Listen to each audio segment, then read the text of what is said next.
Nous avons terminé les 3 jours de formation relatifs au budget participatif avec l'accompagnement de l'ADEL et Enda Ecogo. Nous en tirons un bilan satisfaisant parce que cette formation a permis de voir plus clair par rapport à ce qui est un budget participatif et les différentes étapes qu'il faudrait mettre en place pour arriver à satisfaire ce besoin de budget participatif. Aujourd'hui, à travers cette formation, les élus, mais également les acteurs de la communauté, à travers les organisations de la société civile et beaucoup d'autres entités, il y a eu un partage qui a été fait et qui a montré également l'engagement de toute la population à adhérer à ce principe de budget participatif.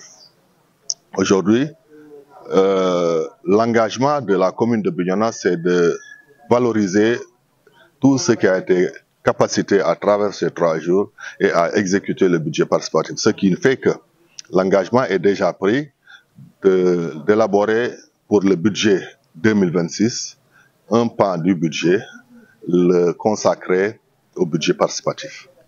Donc, pour dire que la formation a eu un résultat positif, mais également a permis à la mairie, à la commune de Bignona, de prendre un engagement de satisfaire aux besoins du budget participatif à partir du budget 2026. Oui, la principale difficulté que nous pouvons avoir, c'est l'adhésion des populations. Mais si toutefois, on parvient à sensibiliser davantage, à informer, à convaincre les populations, mais surtout à les convaincre avec du concret, nous pouvons avoir une adhésion et pourrons contourner cet obstacle qui est l'adhésion populaire.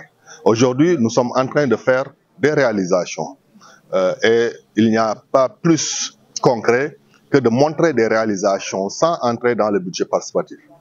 Et nous rendons compte à la population à travers ces réalisations que c'est avec les fonds de la mairie, de la collectivité, que nous faisons ces réalisations. Aujourd'hui, à travers une large sensibilisation, nous pouvons avoir l'adhésion des populations, non seulement pour renforcer les ressources qui permettront de réaliser des ouvrages, des infrastructures au niveau de la commune, mais après ces réalisations, de pouvoir revenir auprès de la population pour montrer, pour faire l'évaluation de tout ce qui a été réalisé à travers donc ces participations. C'est d'où la nécessité de renforcer encore une fois la sensibilisation à travers le paiement de l'impôt, parce que nous avons eu l'accompagnement de la DGID, du Promojet pour le recensement de tous les foyers au niveau de Bignona et les inviter au paiement de l'impôt afin de pouvoir engranger, recouvrer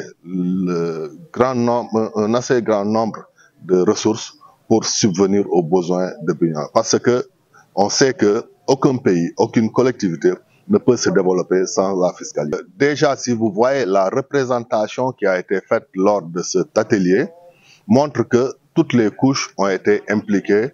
C'est une organisation inclusive qui a démarré donc le processus d'adhésion au budget participatif. Nous voudrions continuer dans cette lancée d'inclure tout le monde, d'inviter toutes les couches sociales, les handicapés, tous les corps de métier à participer à ce budget et que nous puissions atteindre la cible, que ce soit opérationnel, mais qu'on réponde aux différentes étapes, mais au principe du budget participatif. Nous venons, comme vous venez de le dire, de terminer 3 jours de session de formation sur le budget participatif avec notre partenaire Enda Ecofop, qui a une expertise avérée dans ce domaine.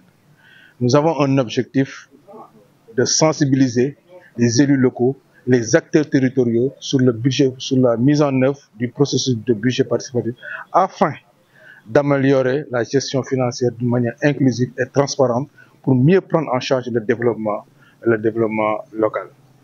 Parce que le budget participatif a plusieurs avantages. Il y a l'inclusion, c'est-à-dire ça permet à la population, aux collectivités territoriales d'inclure la population et que la population sera au cœur du processus de mise en œuvre de son budget. L'autre aspect, c'est la redevabilité. Ça permettra aussi aux collectivités territoriales de dire le montant qu'il a dégagé pour faire ses investissements, où est-ce que c'est là.